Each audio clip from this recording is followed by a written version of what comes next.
Price Lord. இன்றைய நாளுக்கான தேவனுடைய வசனம், கண்ணானது சரீரத்தின் விளக்காயிருக்கிறது.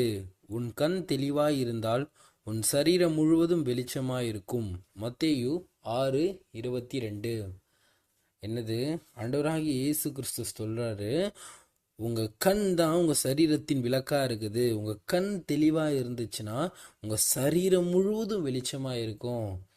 எனக்கு பிரியமான சகோதரனே சகோதரியே, நம்ம வாழக்கூடிய வாழ்க்கை, இந்த பூமிக்குரிய ஒரு வாழ்க்கையில் நம்ம நிறைய காரியங்களை செய்கிறோம், கொள்கிறோம், எல்லாமே பண்ணுறோம்.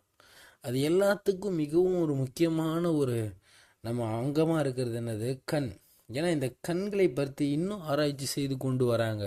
ஆனால் இது இன்னும் முழுமையாக ஆராய்ச்சியாளர்களால் கண்டுபிடிக்க முடியல. அநேக அதிசயமான காரியங்கள் நம்ம கண்களில் இருக்குது. ஏன்னா நம்ம கற்றுக்கொள்ளுகிற விஷயம் இருக்கு இல்லைங்களா, இந்த 90% நம்ம